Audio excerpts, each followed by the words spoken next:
guys, how you doing? It's Henry at Mowers and Blowers. That's right, it's Henry from Mowers and Blowers. I'm using my cousin's channel, Hank the Asian Redneck, because honestly, I am an Asian redneck. I like mowers, blowers, and guns. This video is going to be talking about why I chose the gun that I got and why I bought a gun, period. I used to be in law enforcement, and I haven't owned a rifle in my entire life. I've shot a rifle here and there at a range, but mostly my experience is with handguns. But I'll tell you in a minute why I got this weapon. I purchased this about a week ago while I was on a lawnmower and snowblower pick. And my friend Andy from Jericho, he got me into it. But that's not the reason why I got it. But today I'm going to talk to you about New York State and its safe laws. It's comparable to the laws in California. So New York and California have the most restrictive gun laws in America.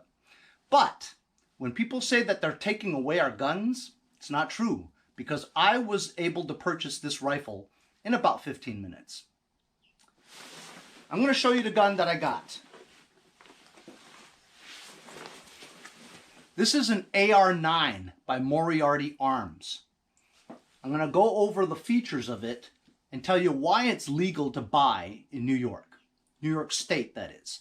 Now, for those of you who aren't familiar with the way geographically New York is mapped out, you have New York State, then you have Long Island, which is that little cigar-shaped island just below Connecticut. To the left part of that cigar is a series of 5 boroughs that consists of Manhattan. That's right, Manhattan, where all those big, large, tall buildings are and where those planes hit the Trade Center. That's Manhattan. Just above Manhattan is the boogie down Bronx, where the Yankees play. Just to the right of Manhattan is Queens. That's where I grew up. Just below Manhattan is is Brooklyn. Forget about it, Brooklyn. Below Brooklyn is a little tiny island called Staten Island. So those 5 boroughs, Manhattan, Bronx, Queens, Brooklyn, and Staten Island, that's considered New York City.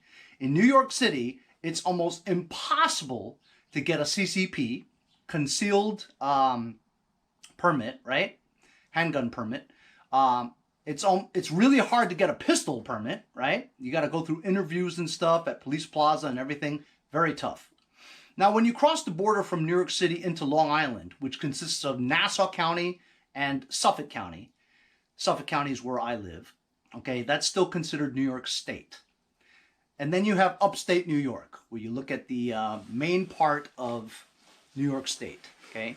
Now, the rules are much more laxed in those areas, Long Island and New York State. But in New York City, you can't have this without going through interviews and hurdles and a lot of time waiting, all right? So the reason why I got this AR-9 is an AR-9 by Moriarty Arms is essentially an AR-15 with a Glock receiver in it, or a sleeve in the receiver that accommodates Glock magazines. I'll show you 2 kinds of Glock magazines that I got. This is a Magpul magazine. It is a pretty good quality one, but it's made out of plastic, right? And this fits just like an OEM Glock magazine. It takes 10 9mm bullets. 10. And you can see it's 10 when you have it loaded to the fullest. There's a little, you could see the bullet right on the number 10 there, which means that you've got maximum load. Under the New York State Safe Act, right, you're only allowed to have 10 bullets in one magazine. That's the limit. That's all you can have. Now, if you want to get by that, you can buy one of those couplers where you can put 10 in here. When you're done with that, release and put the other one in, right? You got to practice a little bit. Like this, then like that. Actually, that looks pretty cool. Anyway, I got one that, 1 or 2 that's clear also. It's pretty cool when you can see the 9mm Luger bullets in there as compared to that. So anyway, let's get back to that. The upper receiver is a AR-15. The barrel is a 9mm bore. The receiver is a Glock receiver that accommodates Glock. I want you to know I'm not 100% sure on this because, like I said, I'm a new rookie rifle owner, right? And this is my first rifle ever. And basically my friend Andy from Jericho told me everything there is about it. And I'm going to go over what's legal to have in New York and why I chose this option. And you have a few options. Actually, just two. And I'll go over them right now. So, I have a detachable magazine, right? I'm able to detach my magazine so I can reload by removing the magazine. So that's a detachable magazine, right?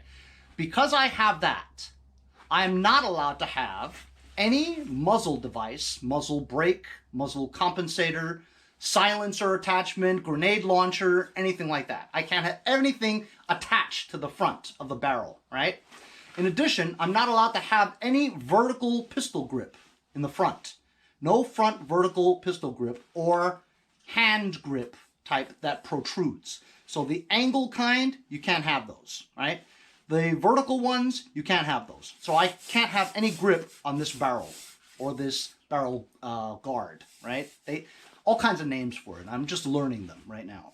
The top rail here is called a Picatinny rail, right? You could put attachments like a red dot sight, a 3x red dot magnifier, basically a scope, so that you can see 3 times closer than just looking through regular lenses, right? I have a Magpul backup front sight. Now, when you have a red dot sight like I do, optics, right? If this battery fails or it cracks or you drop it and it breaks, right? You can't, in an emergency situation, you can't see or aim. So you have a backup Magpul front sight, right? Because I could still see through this, if the lens isn't busted, I don't have a rear sight that you can match up with that. But I think I might get one as a backup anyway, just so it looks cooler anyway, you know? Now they also make a magazine well grip here. You can't have that either, because if you're allowed to use your non-shooting hand to grip it, right? Grip a special grip, it's not allowed. It's called a forward grip, so you can't have that either. So nothing here. You're not allowed to have that. I am not allowed to have a pistol grip. A pistol grip is basically, you see this shark fin thing sticking out that's really ugly? This is called a featureless grip, right? It means that you can't wrap your entire hand around this bottom pistol grip to have comfort. You know what I mean? So because I have a detachable magazine, I have to use this. Okay? Also, I'm not allowed to have a rear stock, right? That you can adjust. This is fixed on here permanently. It is at this length and this length only, and I can't move it at all. It's permanent. That's one feature. Now, if I decided that I wanted to have a fixed magazine, meaning a magazine that goes in here and it's permanently pinned into this receiver, right? That means you can't change magazines. The only way you can load your magazine is from the dust cover area where you push in bullets one at a time. That's how you load it. There's no argument there. There's no way I want that. You know what I mean? That is so restrictive. But if you decide that you wanted a fixed magazine, you could load your bullets in by hand, but you can have anything on your muzzle. I don't know. I'm not sure about a silencer though. I don't think you can have a suppressor or a silencer, but something you can put on here, right? You can have your forward grip vertical or angled, right? You can have that if you want, the magazine well grip. You can remove this silly shark fin thing, right? And you have a regular pistol grip, right? And you can have an adjustable stock. So if you wanted all those other things, you have to have your magazine pinned. So for me, you got to be able to change your magazine. You know what I mean? So I'll sacrifice the silencer muzzle brake thing. I'll do without a forward vertical grip. I don't need the stock moving. It's not really that important, but this does suck though.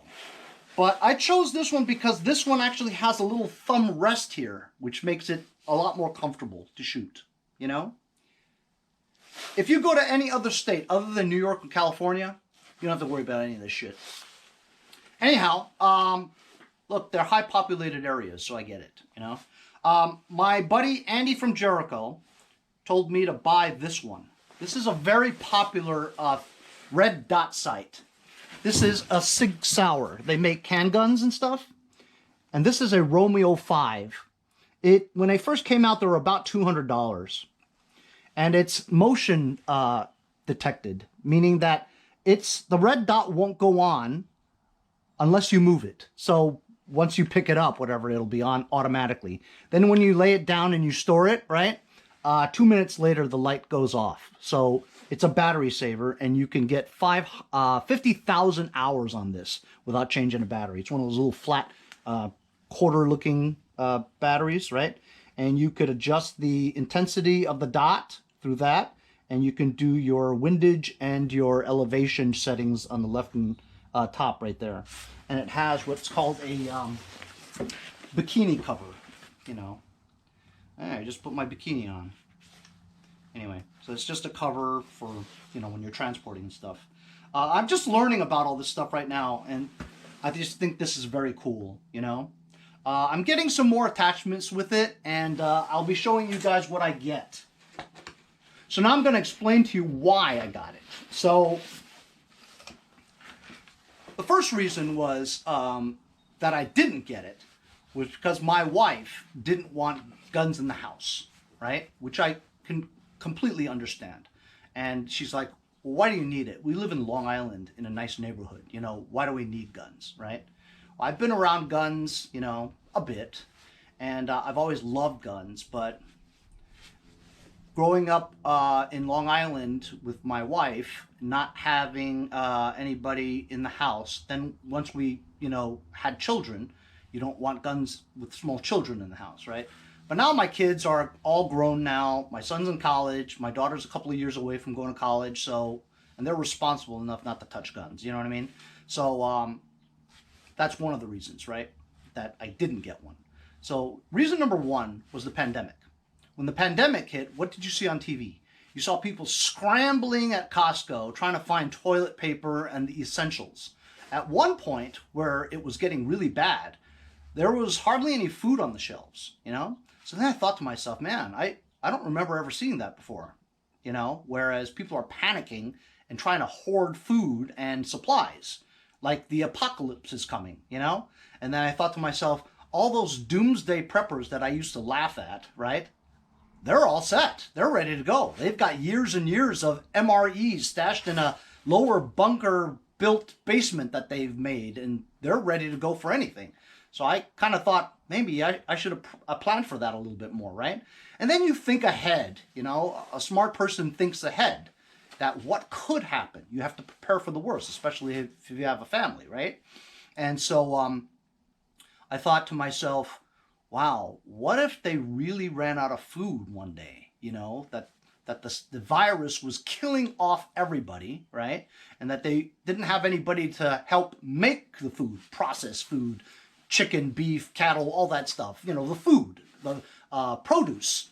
If everybody was dying, they're not out there working to make food, you know what I mean? Where would we get our food from? So even if we did stock up, which we did, you know, canned foods and all that stuff, just basically cleared out the shelves and stocked up, right? In case some food you needed in the future wasn't available. Well, what if all that ran out, right? Then you'd have people getting a little desperate. Will they come to Long Island? Will Long Island people rob each other of their food and supplies in your homes? Well, not likely. But there is a possibility that could happen, right? You got to be able to protect your family from raiders, marauders, people who are desperate, who want to try to have what you don't have, what you have, right?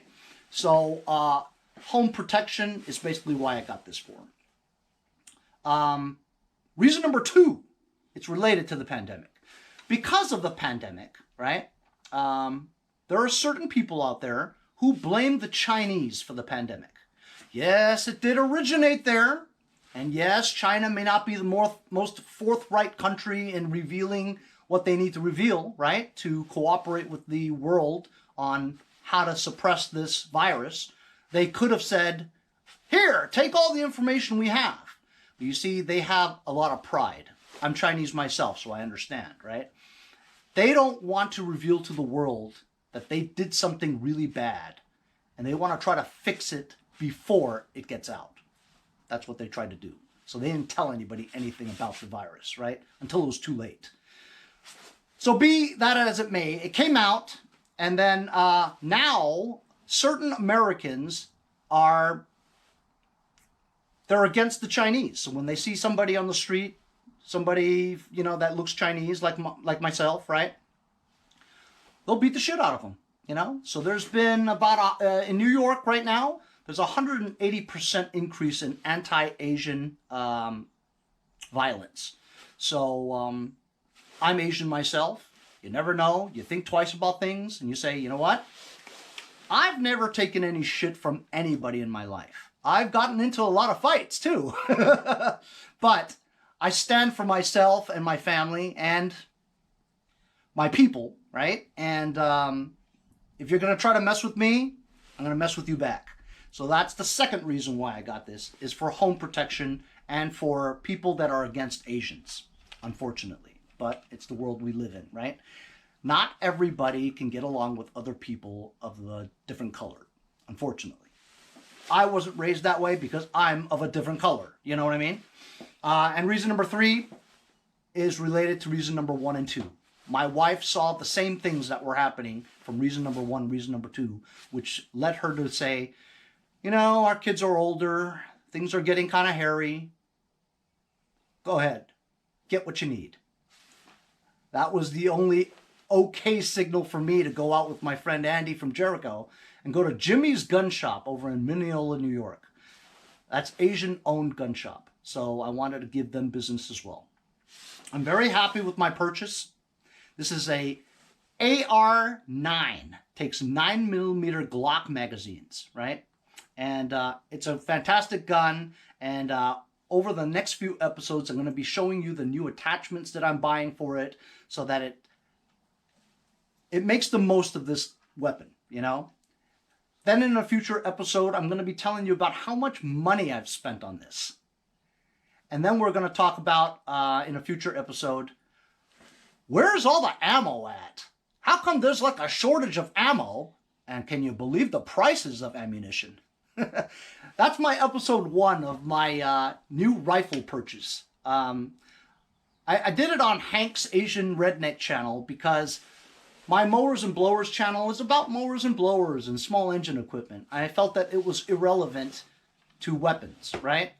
But there are some subscribers that asked me to do videos on what my rifle purchase was and all about it, because there are gun lovers out there too, right? And I wanted to satisfy my loyal subscribers at Mowers and Blowers. But Hank doesn't have a whole lot of subscribers, so I figure I'd do a video of my rifle on his channel. I hope he doesn't mind, and I thank him very much for letting me use his channel. We'll see you guys next time on Hank the Asian Redneck.